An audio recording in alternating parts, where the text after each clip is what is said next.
गोदान भिडिअआव नोंथांमोनखौ आंनि अननाय आरो सिबिनायखौ आङो जासिग्रोनाय थाबाय। दिनैनि साना जोबोद मोजाङै जागोन होननानै आं सानो। खोब बेनोदि जोंना बर'निनो सेकेन्ड बिफा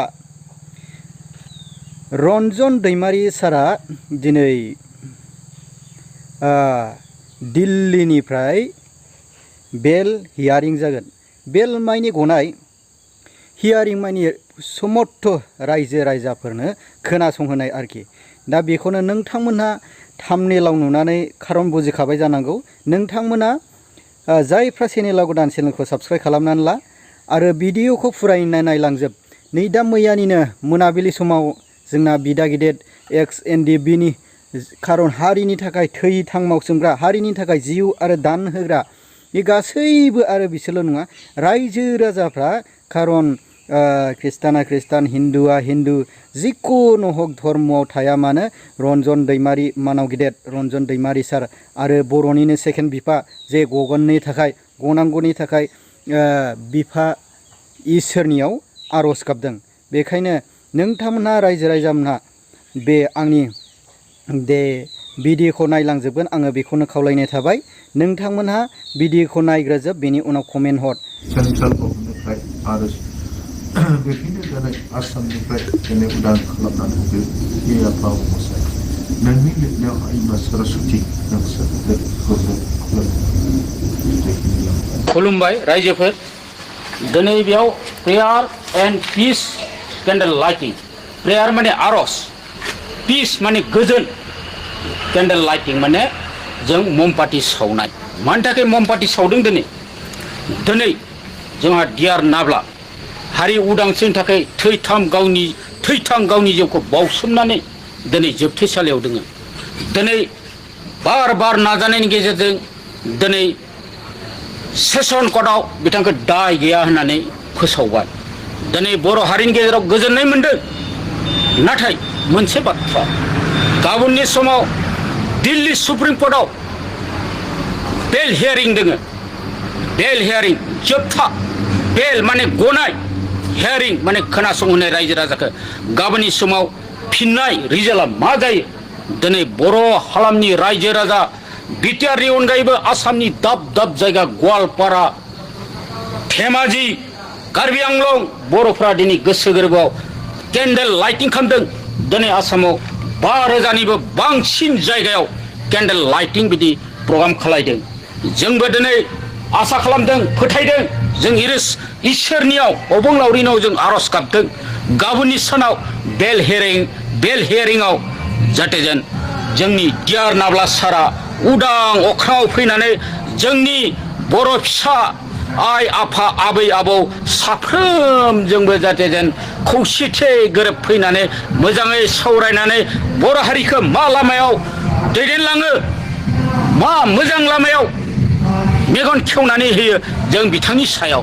दिनै अनेक राजखान्थि हान्जाफोरा साननो हागौ, दिनै सोरबा राजखान्थिफोरा बाजानो हागौ, नाथाय जायहा बर'नि थै दोङो, जायहा बर', जों इयुनाव बर' हिसाबै थांनानै थागोन। बे बर' सुबुंफोरा दिनै केन्डेल लाइटिं खालामदों। दिनै बेयावल' नङा, दिनै दाब दाब जायगा दिनै माजबाट इउनाइटेड फरामनि दैदेननायाव बे हाबाफारिखौ लादों आरो लोगोसे गामियारिफोरखौ जों लिंहरदोंमोन। बिथांमोना बुंदों जोंनि गामियावनो दाब दाब गामियाव जों खुंगोन।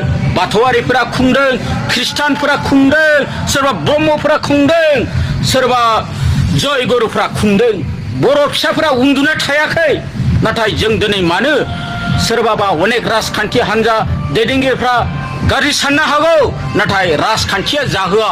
राजखान्थिया जाबाय साननैसोनि थाखाय, नाथाय जों हारिखौ उदां खालायनाया जाबाय जों अरायबो हारिखौ सानफ्रोमबो जों मोजां लामाजों दैदेनलांनांगोन।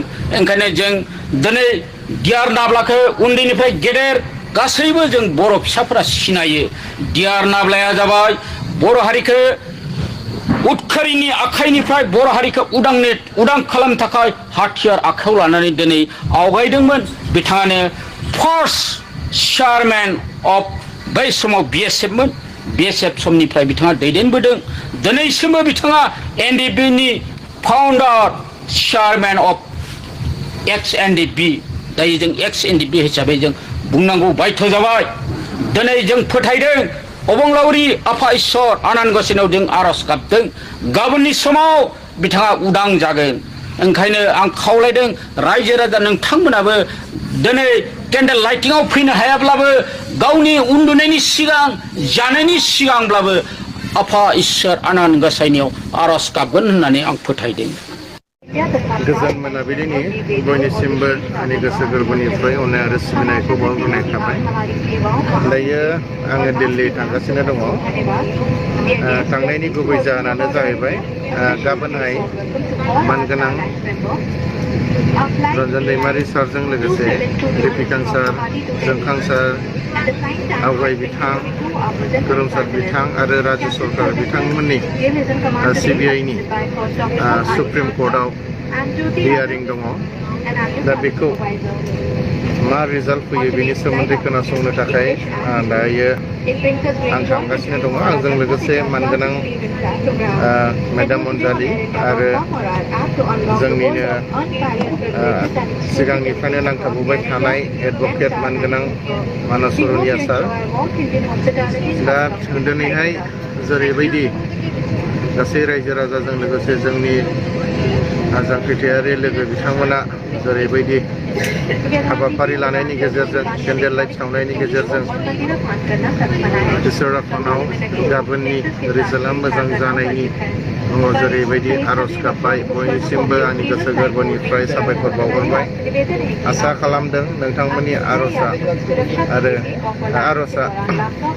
खोनासंजागोन आरो जोंखौ इसोरा बोर होगोन आरो गाबोननि रिजाल्टखौ मोजां खालामगोन होननानै जायखिजाया मोजां रिजाल्ट मोनगोन होननानै आंहाबो फोथायनाय दङ बेनि थाखायनो दिनै जोङो दिल्लीयाव फैबाय थादों जायखिजाया गाबोन 11थासिमाव रिजाल्टखौ मोनगोन होननानै जोङो मिजिंथिदों आरो मोननायजों लोगोसे निस्सय नोंथांमोननोबो आङो फेसबुकनि गेजेरजों नोंथांमोननो फोरमायहरनाय जागोन बयनिसिमबो गोजोन